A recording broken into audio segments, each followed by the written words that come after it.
তবে কিয়ামতের কাছাকাছি সময়ে হাদিসে আসছে ওয়াতাকফিরুজ জিলজাল, ভূমিকম্পের পরিমাণ কিয়ামতের কাছাকাছি আসলে পরিমাণে বাড়বে, মাত্রা বাড়বে। এর বৈজ্ঞানিক বিভিন্ন ব্যাখ্যা আছে, কেন হয়, কি জন্য হয়। এই ব্যাখ্যারও গোড়ার ব্যাখ্যা বা এই ব্যাখ্যারও পেছনের কথা হলো যে আল্লাহ রাব্বুল আলামিনের ফায়সালা এটি হবে। যেমন এই যে অনেক বেশি ভূমিকম্পের পরিমাণ বেড়ে যাবে, এটা রাসূল সাল্লাল্লাহু আলাইহি ওয়াসাল্লাম বলেছেন ১,৫০০ বছর আগে। তখন তো পৃথিবীতে এত ভূমিকম্প ছিল না। এখন আস্তে আস্তে দিন দিন যে বাড়ছে, ওনার কথা তো খাটছেই। আমাদের বেশিরভাগ মানুষেরই চিন্তাধারা হলো যে কোনো অসুবিধা আসলেই সেটাকে আল্লাহর আযাব হিসেবে আমরা চূড়ান্তভাবে নিরূপণ করি। কোনটা আল্লাহর আযাব, কোনটা আল্লাহর আযাব না, এটা নবী রাসূলরা থাকলে তারা নিরূপণ করতে পারেন। যে কোনো বিপদ আপদ, যে কোনো মুসিবত আল্লাহর পক্ষ থেকে পরীক্ষা হতে পারে, আবার আযাব হতেও পারে। এখন কোনটা আযাব, কোনটা আল্লাহর পক্ষ থেকে পরীক্ষা, কোনটা আল্লাহ কি জন্য করেছেন সেটা তো আমি জানি না। আমি কিভাবে নিরূপণ করব? একজন মানুষের জীবনে বিপদ এসেছে, কোন একটা বিপদ এসেছে, হতে পারে তার এই বিপদটা তার মর্যাদা বৃদ্ধি করবার কারণ, হতে পারে তার এই বিপদটা পরীক্ষা স্বরূপ, হতে পারে তার এই বিপদটা তার কোনো পাপের ফসল। কিন্তু আমি বলে দিতে পারি না চূড়ান্ত ভাবে যে এটা পাপের ফসল অবশ্যই। এই জিনিসটা আমাদের মাথায় রাখতে হবে। অনেক সময় দেখা যায় সমাজে একজন মানুষ বিপদে পড়ছে, তখন আমরা ধরে নেই যে নিশ্চয়ই কোনো খারাপ কাজ করছে, নাহলে বিপদ হলো কেন। অথচ খারাপ কাজ করলেই শুধু কি হয় না, বিপদ হয় না। এই জন্য এটা একটা মৌলিক বিষয় আমাদের মাথায় রাখতে হবে। দ্বিতীয় কথা হলো, ভূমিকম্প পৃথিবীর সেই প্রাচীন কাল থেকে, শুরু থেকেই নানা সময় হয়েছে। কোরআন কারিমে একটা সূরা আছে, সূরা জিলজাল, নাম হলো ভূমিকম্প। সূরার নামই হলো ভূমিকম্প। সৃষ্টি জগৎ যে ধ্বংস হয়ে যাবে মহাপ্রলয়ের মাধ্যমে, যেটাকে কোরআনে বিভিন্ন জায়গায় আস-সাআহ বলা হয়েছে, সেই মহাপ্রলয় বা বিশেষ মুহূর্ত, যেটা সৃষ্টি জগতের ধ্বংসের মুহূর্ত, সেই মুহূর্ত শুরু হবে যে সমস্ত বিষয় দিয়ে, এর মধ্যে একটা হলো ভূমিকম্প। কিয়ামতের বড় যে 10টি আলামত আছে, এর মধ্যে একটা আইটেম হলো ভূমিধস। একটা পূর্বে, একটা পশ্চিমে মহা বড় ধরনের ভূমিধস হবে। আবু হুরায়রা রাদিয়াল্লাহু তাআলার একটা রিওয়ায়াত আছে, যে রিওয়ায়াত থেকে বোঝা যায় কিয়ামতের আগে এমন ভূমিকম্প হবে যে পৃথিবীতে মানুষের থাকার মাথা গোঁজাবার কোনো জায়গা, কোনো ঘর খুঁজে পাবে না, সব পড়ে শেষ হবে।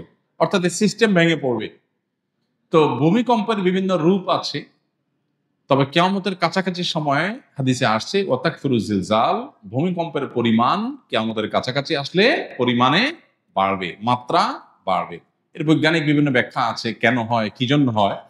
এই ব্যাখ্যারও গোড়ার ব্যাখ্যা বা এই ব্যাখ্যারও পেছনের কথা হলো যে আল্লাহ রাব্বুল আলামিনের ফায়সালা এটি হবে। যেমন এই যে অনেক বেশি ভূমিকম্পের পরিমাণ বেড়ে যাবে, এটা রাসূল সাল্লাল্লাহু আলাইহি ওয়াসাল্লাম বলেছেন ১,৫০০ বছর আগে। তখন তো পৃথিবীতে এত ভূমিকম্প ছিল না।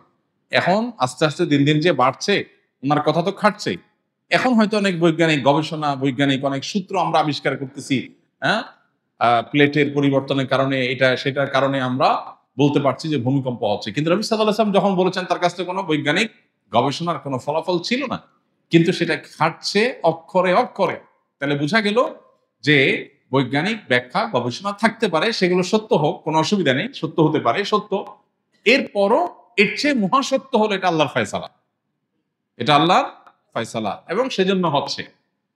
বৈজ্ঞানিক যোগ বিয়োগ ব্যর্থ হয়ে যেতে পারে, ভুল প্রমাণ হয়ে যেতে পারে, আল্লাহর ফয়সালা ভুল হওয়ার কোনো সুযোগ নাই। এই জন্যই তো দেখা যায় এই যে কোভিড-19 এর সময় আমরা দেখেছি অনেকে পরিপূর্ণ নিরাপদ জায়গায় ছিলেন, আবার কোভিডে আক্রান্ত হয়ে গেছে। আরেকজন সারাক্ষণ কোভিড এর রোগীর কাছে ছিলেন, তার কিছুই হয় নাই।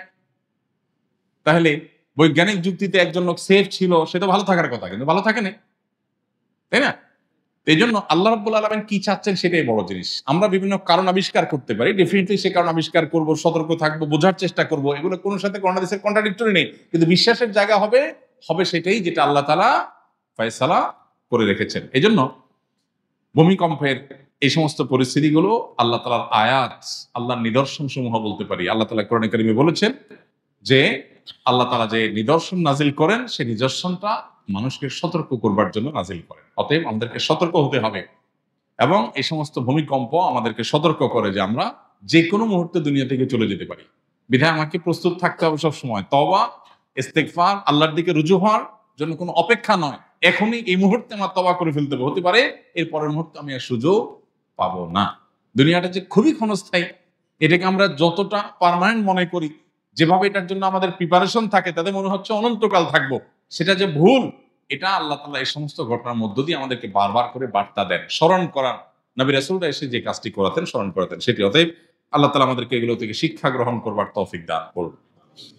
গুনাহ করলে অন্তরে দাগ পড়ে, কথাটি কতটুকু সত্য? যদি সত্যি পড়ে থাকে তাহলে কেন পড়ে এবং এই দাগ কাটানোর উপায় কি? উত্তর হলো, গুনাহ করার ফলে অন্তরে দাগ পড়ে এ মর্মে সম্পূর্ণ পরিষ্কার একটি বিশুদ্ধ হাদিস আছে। নবী সাল্লাল্লাহু আলাইহি ওয়াসাল্লাম বলেছেন, বান্দা যখন কোনো গুনাহ করে তার অন্তরে নোক্তাতুন সাওদা বা কালো একটি দাগ পড়ে।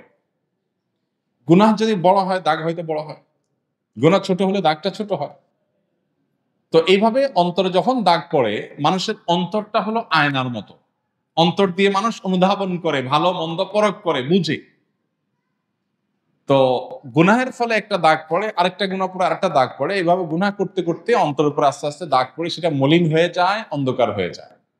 আর এর ফলে কি হয়?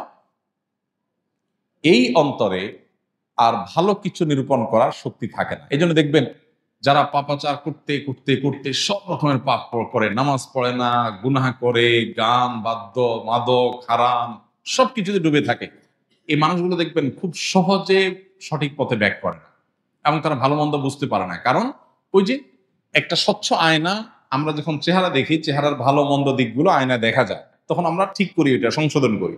কিন্তু যদি আয়নাটাই সব দাগে ভরা থাকে, তাহলে ওই আয়নাতে আমার সমস্যা ধরা পড়বে না। ঠিক একইভাবে গুনাহ করতে করতে মানুষের অন্তর যখন কালো হয়ে যায়, তখন সে অন্তর দিয়ে ভালো আর মন্দ পথ সে বের করতে পারে না। ওইটা ওই ময়লা আয়নার মতো, ভালো মন্দ বোঝা যায় না ওইটা দিয়া, তার অন্তর দিয়ে ভালো মন্দ বোঝা যায় না এবং তার অন্তরে মোহর পড়ে যাওয়ার মতো অবস্থা তৈরি হয়। এখন প্রশ্ন হলো, এই অন্তরের কালো দাগ দূর করবার উপায় কি? উত্তর হলো, এই অন্তরের কালো দাগ দূর করবার উপায় হলো তওবা। এর উপায় কি? তওবা। বান্দা যখন কোনো গুনাহ করে, দাগ পড়ে, এই দাগ মোছার উপায়টা কি? ডিলেট করার উপায়টা কি? এটা ডিলেট করার জন্য রিমুভার হলো তওবা। বান্দা যখন খাঁটি অন্তরে লজ্জিত অনুতপ্ত হয়ে নিজেকে ভৎসনা করে আর এই গুনাহ এই পাপ সে আর করবে না এই মর্মে সংকল্প করে, তখন তার অন্তরের দাগটা আল্লাহ মুছে দেন। আত্তাইবু মিনাজ যামবি কামাল্লা যামবা লাহু। গুনাহ করার পর যখন তওবা করে মানুষ ফিরে আসে, তখন যে গুনাহ হওয়ার কারণে যে সমস্যা হয়েছে সেটা একদম মুছে সাফ হয়ে যায়, কেমন যেন সে গুনাহই করেনি। এই জন্য তওবাটা আমাদেরকে নিয়মিত করতে হবে এবং তওবা অব্যাহত রাখলে ইনশাআল্লাহ অন্তরটা পরিষ্কার হবে। আল্লাহ তাআলা কিয়ামতের ময়দানে জিজ্ঞাসা করবেন, অন্তরটাকে আমরা পরিচ্ছন্ন আনতে পারলাম কিনা। ইয়াউমা লা ইয়ানফাউ মালুন ওয়ালা বানুন ইল্লা মান আতাল্লাহা বিকলবিন সালিম। আল্লাহর কাছে যে একটা ফ্রেশ অন্তর নিয়ে যেতে পারবে, সে কিয়ামতের দিন মুক্তি পাবে, আর না হলে মুক্তি পাবে না। এজন্য অন্তরকে ফ্রেশ করার জন্য গুনাহ হলে সাথে সাথে তওবার রিমুভার দিয়ে মুছে ফেলতে হবে। অনবরত তওবা করে নতুন সংকল্প করে পরিবর্তিত হতে হবে। এই যে ভূমিকম্প গেল, একটা অ্যালার্মিং একটা বিষয়, একটা বার্তা। আমি এখনই শেষ হয়ে যেতে পারতাম, বাট আল্লাহ আমাকে সুযোগ দিয়েছেন, তাহলে আমি তওবা করি যে আল্লাহ আমি আর আপনার অবাধ্য হব না, নাফরমানে যাব না, হারামে যাব না। এই যে নতুন সংকল্প করলাম, সেটাকে টিকে রাখার জন্য সংগ্রাম করলাম, এটাই তওবা। এর মধ্য দিয়ে অন্তরে আগে যেগুলো হয়েছে সেটা পরিষ্কার হয়ে যাবে ইনশাআল্লাহ।